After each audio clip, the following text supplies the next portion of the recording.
Cara yang kedua untuk menang terhadap pencobaan-pencobaan, berserah penuh terhadap pimpinan Roh Kudus. Saya ambil contoh di sini kehidupan Yesus sebagai pribadi yang benar-benar diperhadapkan kepada sebuah pencobaan. Bagaimana dia bisa menang atas semua pencobaan itu. Di dalam Lukas pasal 4 ayat 1 dikatakan begini, Yesus yang penuh dengan Roh Kudus, garis bawahi dulu ini. Yesus penuh dengan Roh Kudus. Yesus penuh dengan Roh Kudus. Kembali dari sungai Yordan, lalu dibawa oleh Roh Kudus kemana ini? Ke padang gurun. Yang bawa Yesus ke padang gurun itu bukan setan. Yang membawa Yesus ke padang gurun itu bukan iblis. Ukayantu belau. Bukan itu.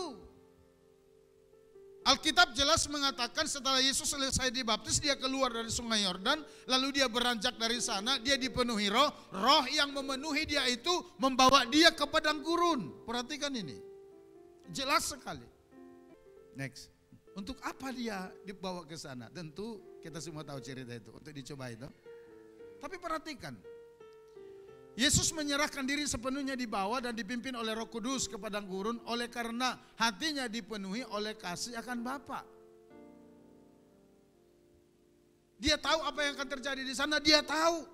Tapi karena hatinya mengasihi Bapa dan dia tahu rencana Tuhan bagi dia pergi ke sana, dia pergi mengikutinya. Yesus tidak tengkang-tengking itu. Yesus tidak berkata demikian, di dalam namaku tuntunan ini gitu loh, enggak. Tapi Yesus mengikutinya sampai ke padang gurun. Nah, Bapak Ibu, sebagai orang percaya seharusnya kita juga menyerahkan hidup sepenuhnya dipimpin oleh Roh Kudus jika hati kita memiliki kasih akan Bapa.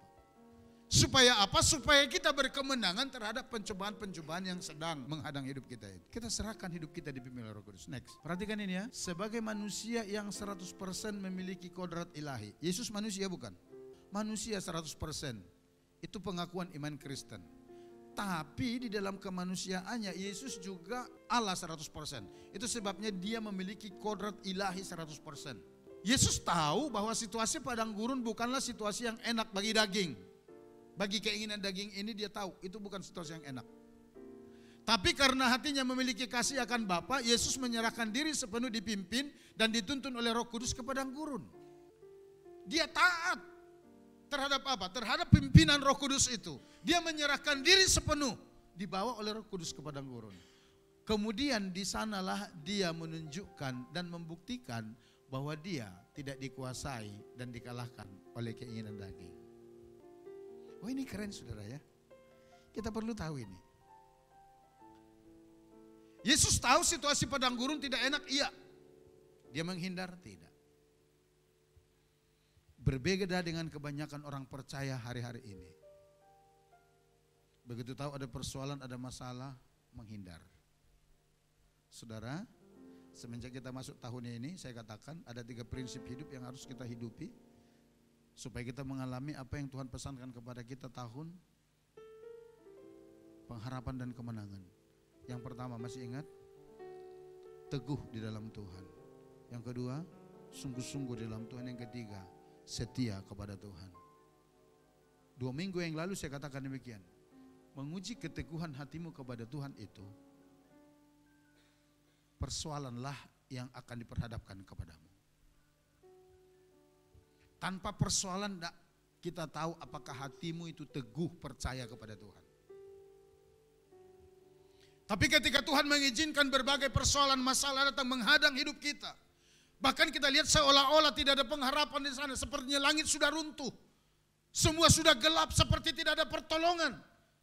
Di tengah keramaian kita merasa kok saya seorang diri di dunia ini.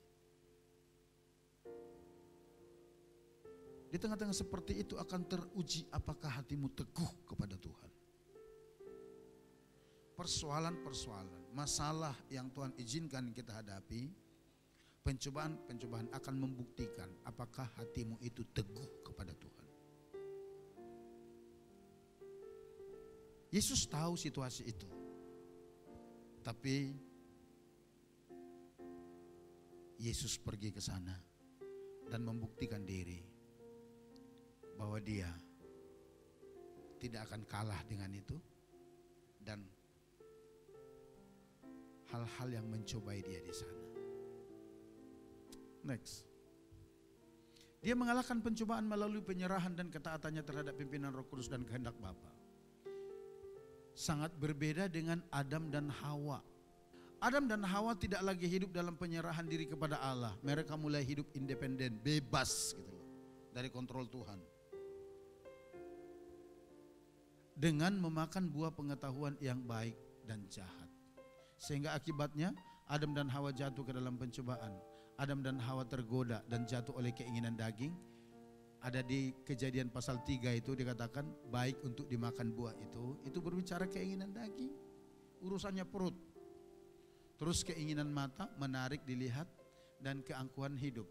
Karena dikatakan buah itu memberi pengertian. Gak perhatikan, sangat berbeda dengan Adam. Ketika Yesus dibawa ke padang gurun, dia tahu di sana persoalan-persoalan akan dihadapi. Tapi karena hatinya mengasihi Bapa di sorga, dia menaklukkan diri terhadap pimpinan Roh Kudus itu. Dan di sana dia membuktikan diri bahwa pencobaan yang datang di sana, yang berhubungan dengan segala kebutuhannya, tidak mengalahkan dia. Dia tetap fokus kepada Tuhan dan mengasihi Tuhan. Dan olehnya dia berkemenangan. Bapak Ibu, kalau baca di dalam Matius pasal 4 ayat 11, coba buka ayat ini. Dikatakan begini, lalu iblis meninggalkan dia. Dan lihatlah, malaikat-malaikat datang melayani Yesus. Ini pada saat kapan kejadian ini? Ketika Yesus selesai dicobai oleh iblis. Dan Yesus tidak kalah. Yesus menang, Yesus mengalahkan pencobaan itu. Yesus lebih taat terhadap pimpinan Roh Kudus. Perhatikan, Alkitab berkata, lihatlah, para malaikat diutus Bapaknya untuk melayani dia. Saudara mau melihat kemenangan dalam kehidupanmu? Saudara mau menikmati, merasakan pelayanan malaikat dalam kehidupanmu? Dengar baik, belajarlah dipimpin oleh Roh Kudus menghadapi setiap pencobaan yang saudara alami. Karena di balik itu semua, ketika engkau berkemenangan, Allah mengutus malaikatnya memberikan kemenangan yang gilang gemilang kepada dirimu, sehingga engkau bisa bersuka cita di dalam Tuhan. Jangan tertipu oleh bujuk rayu iblis, tapi tetap menyerahkan diri kepada pimpinan Roh Kudus. Sekalipun kadang-kadang ketika kita dicobai, memang Bapak Ibu, ada kalanya merasa sangat tidak enak. Karena kadang-kadang yang diperlihatkan kepada kita, kalau seolah-olah kalau kita tidak lakukan itu, kesuramanlah yang menanti kehidupan kita. Sebaliknya diperlihatkan kepada kita, kalau kita melakukan rayuan itu, seolah-olah promosilah yang datang kepada kita. Berkat-berkatlah yang akan kita terima. Tapi dengar, itu semua tipu muslihat. Itulah yang tidak disadari oleh Adam dan Hawa. Bukankah ada iming-iming di sana?